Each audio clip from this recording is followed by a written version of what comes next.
2018년 TVN에서 방영된 이병헌, 김태리 주연의 미스터 선샤인이라는 드라마가 있었습니다. 여러분 혹시 이 드라마 기억하시나요? 네, 역시 여성분들만 드라마를 보시는 것 같습니다. 작년 딱 이맘때였던 것 같습니다. 7월부터 시작해서 10월까지 했던 드라마인데요. 워낙 배우들의 연기가 좋아서 케이블 TV 시청률 사상 4번째로 시청률을 기록했던 드라마였습니다. 이 드라마는 신미양요 때 미국 군함에 승선해서 미국에 떨어진 한 소년이 미국 군인의 신분으로 자신을 버린 조국인 조선으로 돌아와 주둔하며 벌어지는 일을 그린 드라마입니다. 또 그 시대적 배경이 1900년 초반에 한일 합방을 쯤에서 일본의 식민지 지배에 대항하는 이름 없는 무명의 의병들의 유쾌하고 애달픈 또 통쾌하지만 묵직한 항일 투쟁사의 이야기를 주 소재로 삼고 있습니다. 이 드라마의 주인공인 이병헌 씨가 조선에서 종의 신분으로 있다가 미국으로 건너가 미군 대위가 되어 한국으로 돌아옵니다. 극중에서 그의 이름은 유진초이입니다. 유진이 가장 소중하게 가지고 있는 물건이 있었습니다. 그 물건은 양반집 그 안여자들이 매는 한복 옷걸음에 매달린 놀이개였습니다. 유진의 아버지 어머니는 조선의 제일 부자 집안의 종이었습니다. 그런데 그 집안의 주인과 잘 지내고 있는 외무대신이 있었는데 이 외무대신이 유진의 어머니의 미모에 반했습니다. 하지만 가정이 있는 여자였기에 함부로 하지 못하고 있다가 그 주인이 그 유진의 어머니의 남편의 실수를 틈타 몽둥이로 때려 그 남편을 죽이게 됩니다. 그 자리에 이 어머니도 자신도 있었는데 그 상황을 목격한 어머니가 품 안에서 단도를 꺼내어 그 부잣집 며느리의 목에 칼을 들이대면서 협박합니다. 그리고 그녀의 한복 저고리에 있는 놀이개를 떼어서 유진에게 던져주면서 도망가라. 도망가서 너의 살 길을 찾아라. 유진은 어쩔 줄 몰라 하면서도 그 어머니의 간곡한 외침에 그 놀이개를 손에 쥐고 도망가게 됩니다. 아들이 어느 정도 도망갔다라고 생각하자 그 어머니는 칼을 버리고 우물 속으로 몸을 던져 죽게 됩니다. 한 가정이 악한 인간의 탐욕으로 인해서 너무나도 비극적인 종말을 맞았습니다. 도망가서 살아남았던 유진은 미국 선교사의 도움으로 미국으로 가게 됩니다. 유진은 그 놀이개를 평생 자신의 품 안에 간직해 왔습니다. 왜 그가 그 놀이개를 자신의 품 안에 간직해 왔을까요? 언젠가는 이 놀이개를 가졌던 그 사람들에게 복수하겠다는 것입니다. 아버지와 어머니를 죽인 원수를 잊지 않게 하는 아픈 기억의 표징이었습니다.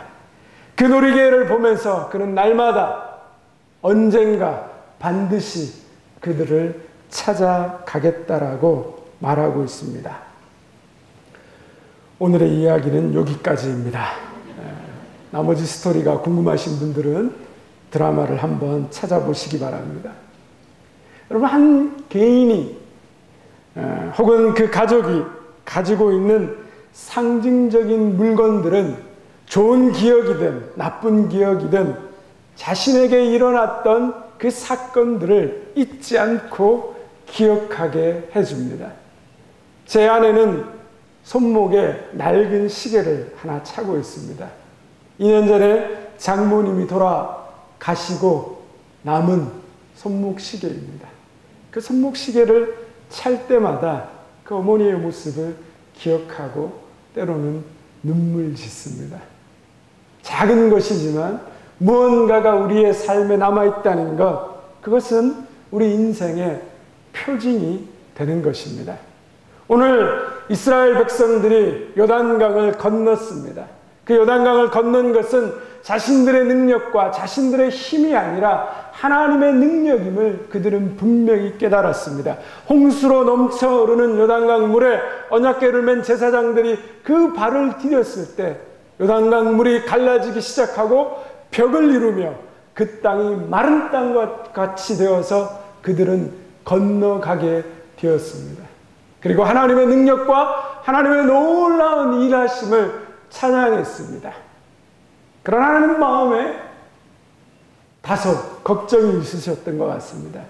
어쩌면 그들이 이 강을 건너고 나면 이 강을 어떻게 건넌 것에 대한 것을 잊어버리지 않을까.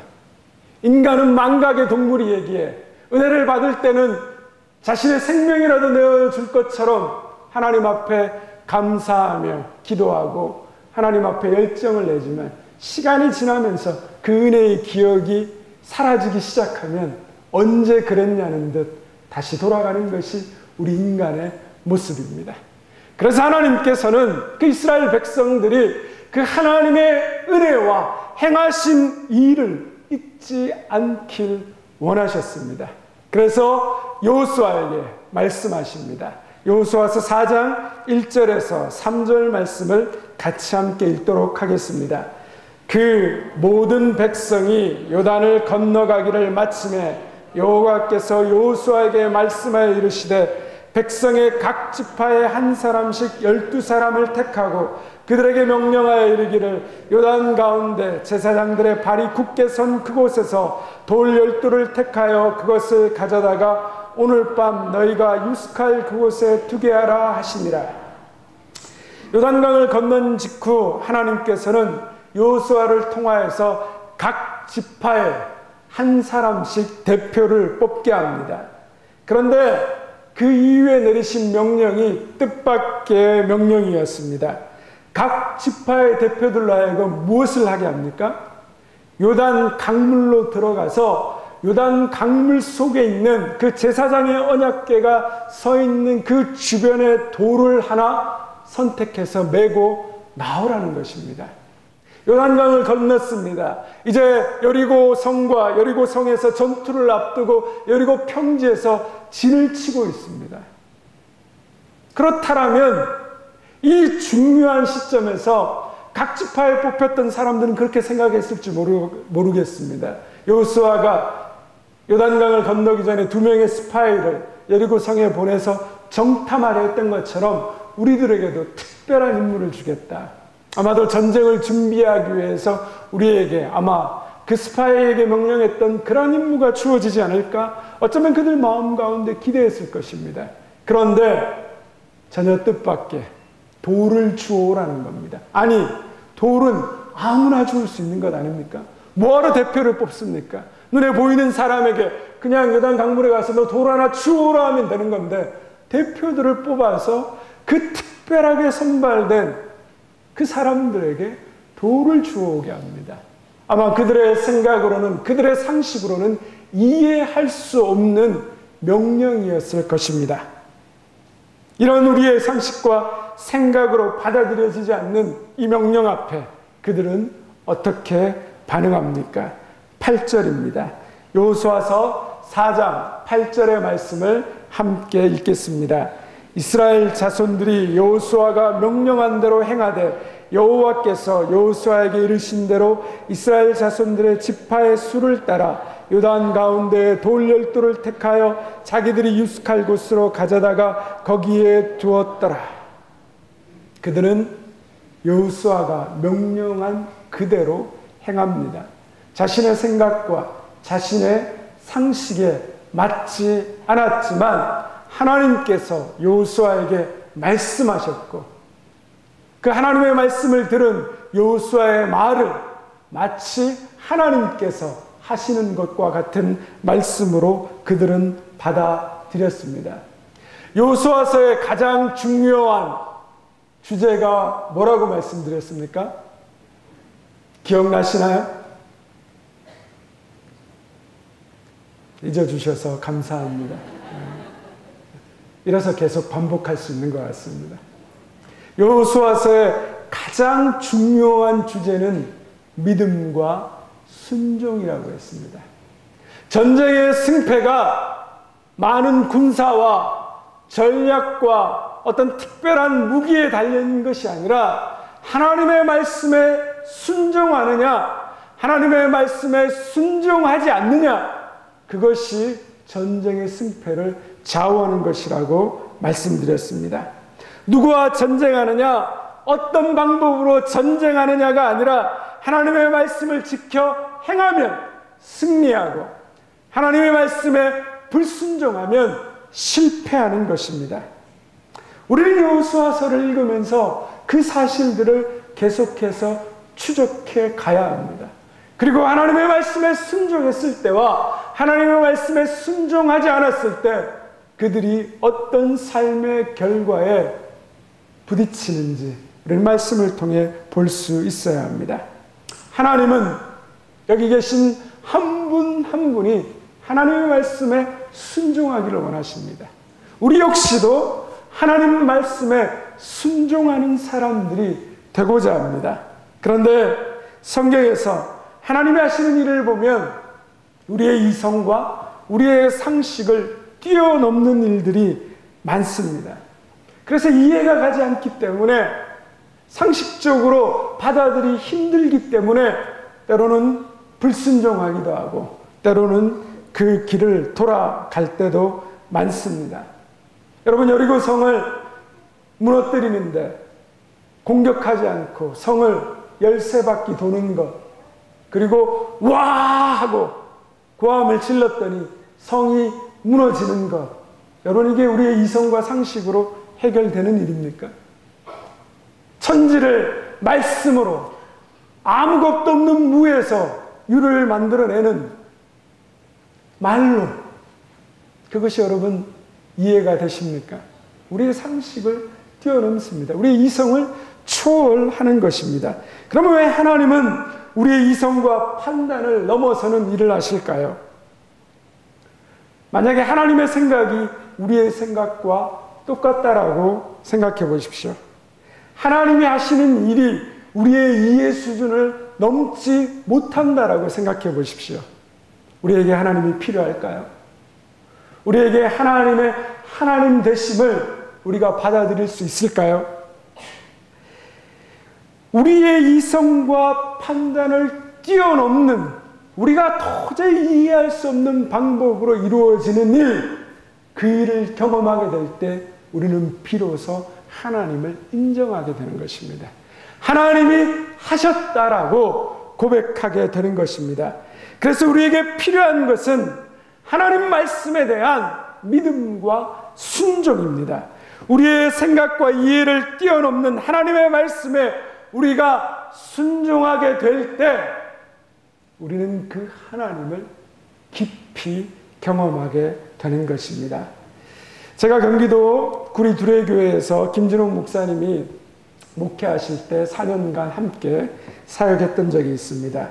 그 당시에 한 권사님이 교회에 매일 밤 10시에 나오셔서 새벽 기도가 끝날 때까지 철야하시는 분이 있으셨습니다. 본당이 지하에 있었는데 여름에는 무척 더웠고요. 그리고 겨울에는 매우 추웠습니다. 당장 그 권사님 작은 베개와 이불을 가지고 나오셔서 본당에서 기도하시면서 주무셨습니다. 그래서 처음에는 하루 이틀, 한 달이면 끝나겠지 생각했는데 1년 365일을 하루도 쉬지 않으시는 거죠. 물어봤습니다. 왜 그렇게 하시냐고. 그랬더니 자신의 아들이 모 대기업의 계열사에서 사업을 하고 있었는데 사업이 망했다는 겁니다. 그런데 빚을 한 2억 정도 지게 되었는데 빚을 갚을 능력이 없다는 거예요. 아들이 너무 스트레스 받아서 충격으로 쓰러졌다는 거예요. 그래서 자기가 나가서 60대 중반이 넘으셨는데 나가서 일하시고 아들을 조금이라도 도우려고 하셨다는 거죠. 근데 일을 갔다 오면 너무 피곤하고 힘든데 저녁에 잠자리에 누우려고 하면 하나님께서 자꾸 그런 마음을 주신다는 거예요. 기도하라는 거예요. 기도. 권사님 하나님 앞에 기도했습니다. 하나님, 저 너무 피곤해요. 저 이거 도저히 감당할 수 없어요. 저한테 기도하라 그러지 마시고 다른 것 좀 시켜주셨으면 좋겠어요. 그런데도 교회 가서 하나님의 말씀을 들으면, 그 성경을 읽으면 그 기도에 대한 말이 자신의 마음에 계속 오더라는 거예요. 그래서 결단을 했습니다. 하나님 앞에 나아가겠다고. 그리고 항상 일이 끝나고 집에서 조금 쉬셨다가 저녁마다 교회에 오셔서 철학 기도를 하시는 거죠. 뭐 짧게 했으면 몰랐을 텐데 한 2년 그렇게 하고 나니까 김진홍 목사님이 그 이야기를 들으셨습니다. 교인이 한 4,000명이 넘었으니까 쉽게 이렇게 접할 수 없었는데, 이제 교육자들이 계속해서 옆에서 얘기를 들으니까 그 얘기를 들으시고 권사님을 만나신 거예요. 그래서 마음이 너무 탁해서 기도하시고 돌려보냈습니다. 그런데 어느 날 목사님이 기업인들 모임에, 조찬 기도 모임에 가셔서 그 권사님 아들이 일하시는 그 기업의 회장님을 만나신 거예요. 이런저런 얘기를 하시다가 이 아들에 대한 생각이 난 거죠. 그래서 그 딱한 사정을 그 회장님한테 이야기를 했어요. 이분이 불의를 저지른 것도 아니고, 그리고 어떤 사기를 친 것도 아니고, 열심히 노력하다가 이런 일들로 인해서 망하게 되었습니다. 회장님, 어떻게 방법이 없겠습니까? 그 어머니 맨날 교회에서 철학기도 하는 거 내가 보면 마음이 딱해서 못 보겠습니다. 그 회장님하고 그렇게 헤어지셨습니다. 그런데 일주일 뒤에 목사님에게 연락이 왔습니다. 그 회장님이 회사로 돌아와서 그 상황에 대한 파악을 해보고 그 아들의 빚을, 1억이 넘게 남아있는 빚을 탕감해 주셨습니다. 여러분, 이 일이 믿어지십니까? 여러분, 이게 정말 일어날 수 있는 가능한 일입니까? 저는 옆에서 지켜보면서도 제가 깜짝 놀랐습니다.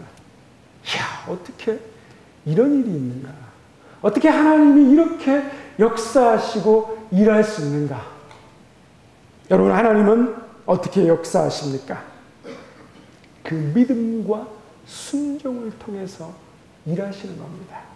우리의 삶도 우리의 생각과 방법이 아닌 하나님의 말씀에 대한 그 믿음과 순종이 있을 때 우리는 우리의 인생 가운데서 우리의 이성과 상식과 생각을 뛰어넘는 기이한 일을 행하시는 그 하나님을 경험하게 될 것입니다. 그러면 하나님께서 왜 이 12개의 돌을 메고 나오게 하셨을까요? 우리 여호수아서 4장 6절에서 7절 말씀을 같이 함께 읽어보도록 하겠습니다. 이것이 너희 중에 표징이 되리라. 후일에 너희의 자손들이 물어 이르되 이 돌들은 무슨 뜻이냐 하거든 그들에게 이르기를 요단물이 여호와의 언약궤 앞에서 끊어졌나니 곧 언약궤가 요단을 건널 때 요단물이 끊어졌으므로 이 돌들이 이스라엘 자손에게 영원히 기념이 되리라 하니라. 하나님께서 이스라엘 백성들에게 베푸신 놀라운 능력과 인도하심을 기념하고 기억하게 하기 위해서 뭘 세우셨습니까? 표징을 세우라는 것입니다. 표징으로 번역된 이 단어는 본래 뜻은 다른 일의 진실성을 입증하는 사건이나 물건을 뜻합니다. 20절에 보면 우리가 읽지 않았지만 여호수아 4장 20절에 이 돌을 어디에 세우냐면 길갈이라는 곳에 세웁니다. 길갈은 여리고성 동쪽에서 한 3.2km 떨어져 있는 도시로 이스라엘, 이 가나안 정복의 전초 기지가 되는 것입니다. 정복전쟁 기간 내내 여호수아가 모든 활동의 중심지로 삼은 전략적 유충지였습니다. 이곳에 요단강을 건넌 12개의 돌로 기념비를 세우셨다는 것은 이스라엘 백성들이 가나안 전쟁을 치르는 동안 그 땅을 지나칠 때마다 하나님께서 그들에게 베푸신 은혜와 능력을 기억하게 하는 것입니다. 그들은 언제나 길갈에서 전투를 시작하고 그 쌓아진 기념비를 돌아보며 요단강을 건너 믿음으로 전쟁을 시작한 것입니다. 이 전쟁은 우리의 힘과 능력으로 이루어지는 전쟁이 아니라 하나님의 도우심과 하나님의 역사와 하나님의 인도하심을 통하여 이루어지는 전쟁이다. 그 돌비를 보며 그들은 마음속에 하나님의 행하시는 그 일을 날마다 기억했던 것입니다.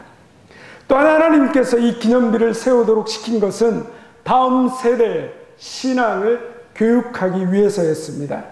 우린 당장 눈앞에서 벌어지는 위기를 넘어서는 것에 급급하지만 하나님께는 더 중요한 것이 있었습니다. 그것은 자녀들에게 하나님을 믿는 믿음의 신앙을 전수하는 것이었습니다. 이스라엘 자손들이 후일에 저 돌들이 무슨 뜻이냐고 묻는다면 그것은 요단강을 건너게 하신, 요단강을 마른 땅처럼 건너게 하신 하나님의 은혜를 기억하는 탑이다. 바로 요단강 도하를 기념하는 탑을 세우고 그 후손들에게 그것을 동일하게 기억하게 하시는 것입니다. 하나님은 우리가 하나님께서 베풀어 주신 크고 작은 은혜에 대해서 늘 잊지 않기를 원하십니다. 우리는 쉽게 하나님이 베푸신 은혜와 복을 망각하지만 하나님은 그것을 잊지 않기 원하십니다. 감사하는 그 마음을 우리의 다음 세대들에게도 들려주기를 원하십니다. 우리는 우리 인생에서 세운 12돌의 이 메시지를 자녀들에게 들려주어야 하는 것입니다. 제가 어느 장로님들에게 신방을 갔더니 그 거실에 여러 권의 묶여진 노트와 두꺼운 필사성경 한 권이 놓여 있었습니다. 필사성경은 알겠는데 이 두꺼운 노트가 뭔지 궁금해서 장로님에게 물어보았습니다. 저게 뭡니까 장로님? 저거는 저희 아버지께서 저에게 남겨주신 유산입니다. 무슨 유산인데 저렇게 노트가 가득 두껍게 있나요? 혹시 부동산 서류인가요? 저도 한번 구경시켜 주시면 좋겠습니다. 이런 마음을 가졌었는데 전혀 그것이 아니었고요. 그 아버님이 20년 동안 새벽 예배에 나가셔서 그 새벽 예배 때 들었던 그 하나님의 말씀을 기록해 놓은 노트였습니다. 날마다 하나님의 말씀을 사모했고 그 날마다 하나님의 말씀을 적고 그 말씀대로 살려고 순종했던, 그래서 자신의 자녀가 이 하나님 말씀에서 떠나지 않기를 바라는 마음으로 그 말씀에 기록된 노트를 그 장로님에게 유산으로 전해준 것입니다. 그래서 아침마다 한 번씩 그 노트를 펼쳐서 기록된 말씀을 볼 때마다 그 기록한 아버님의 필체와 그 정성스러운 그 글의 기록들을 볼 때마다 그 가슴 가운데 하나님의 말씀대로 살아가고자 원하는 그 귀한 마음이 느껴져서 울컥울컥 하신다고 하셨습니다. 또 한 권사님은 성경책에 항상 오래돼 보이는 낡은 손수건을 맨 앞에다 놓고 다니셨습니다. 권사님 그게 뭐예요? 이거 저희 어머니가 제게 주신 거예요. 저희 어머니가 임종을 앞두고 나서 제 손에 마지막으로 꼭 쥐어준 손수건입니다. 그게 무슨 의미가 있는 거죠? 어머님이 이 손수건을 들고 날마다 새벽마다 하나님 앞에 제단에 엎드려서 울며 기도하실 때 그 눈물과 그 땀을 닦아낸 수건입니다. 제가 그 어머님의 뒤를 이어서 새벽마다 하나님 앞에 엎드려 기도할 때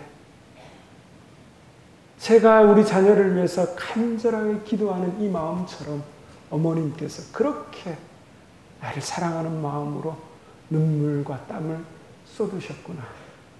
그 어머니의 채취는 사라지고 남아있지 않지만 그 어머니께서 남겨주신 그 흔적, 그 기도의 표지, 그 사랑의 표징, 그 눈물의 흔적을 날마다 기억하며 하나님 앞에 나아간다는 것입니다. 오늘날 세계를 움직이는 사람들 가운데 유대인들이 참 많습니다. 전 세계에 흩어져 있는 유대인이 1,500만 정도가 되는데 그 중에 3분의 1이 미국 땅에 살고 있다고 합니다. 그런데 그 미국에 사는데 노벨상 수상자 3명 중에 1명이 유대인이라고 합니다. 미국 재벌의 23%가 유대인이고 미국 대학 교수의 35%가 유대인이라고 합니다.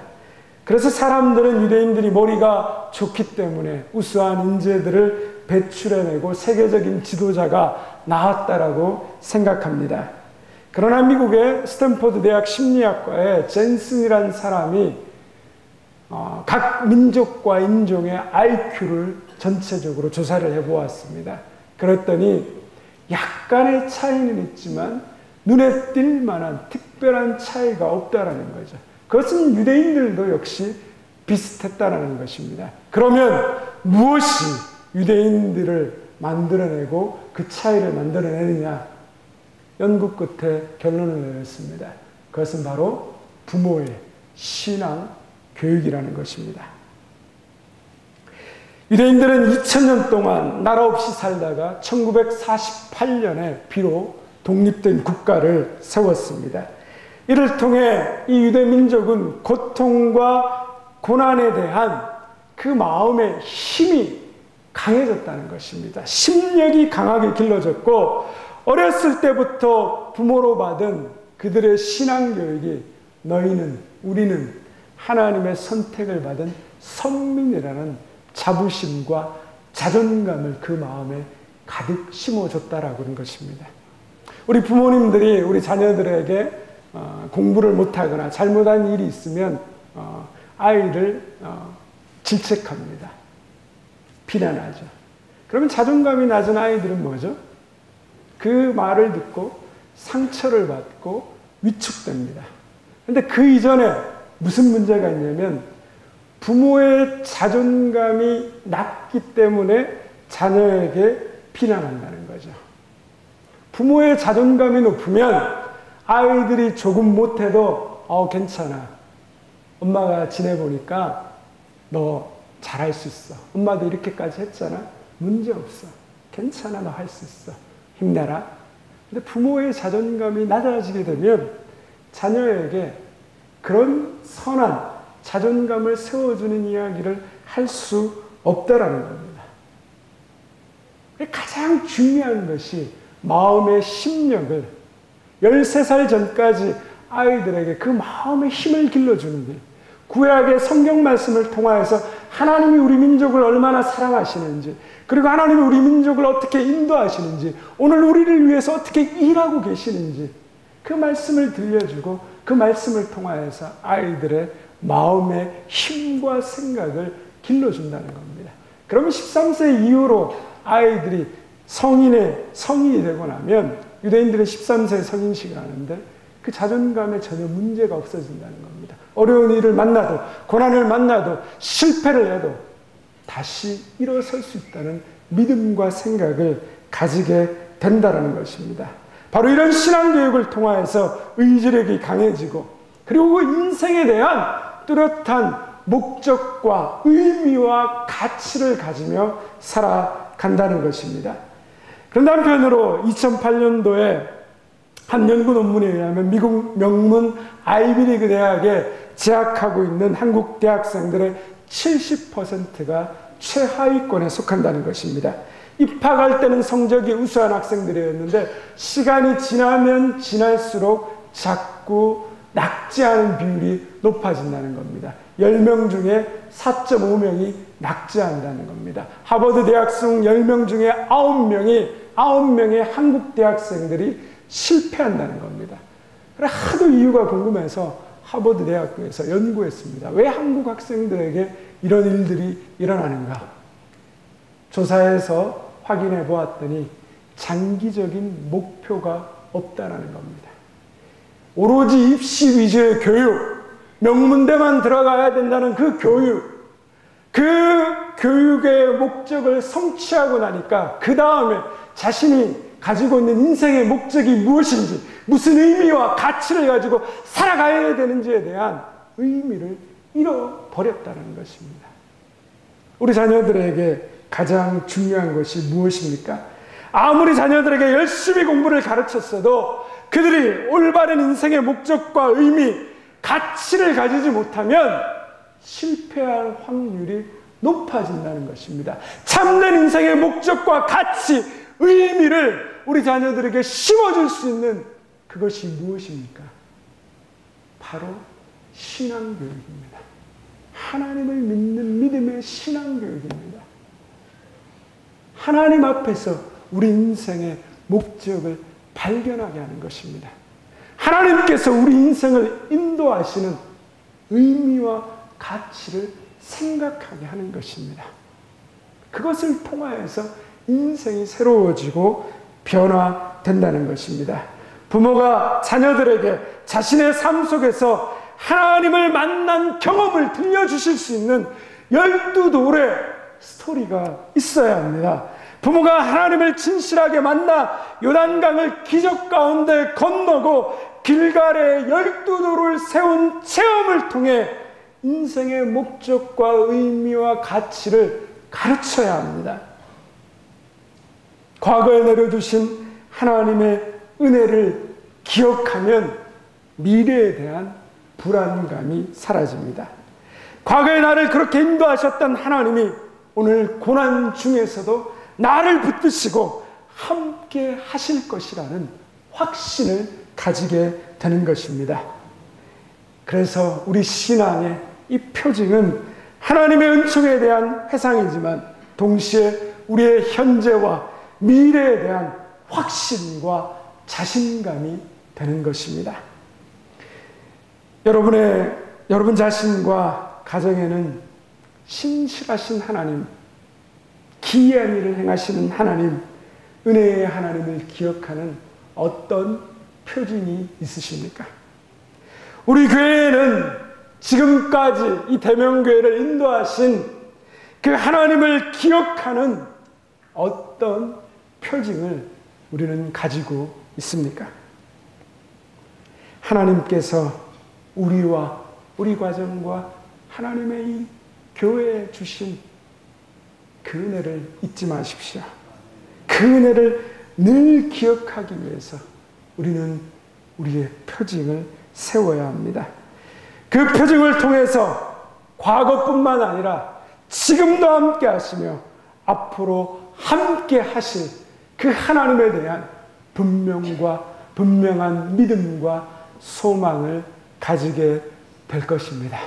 이런 하나님과 함께 동행하는 하나님의 은혜를 마음의 신비에 새기는 우리 모든 주님의 백성들 되시기를 축원드립니다. 기도하겠습니다.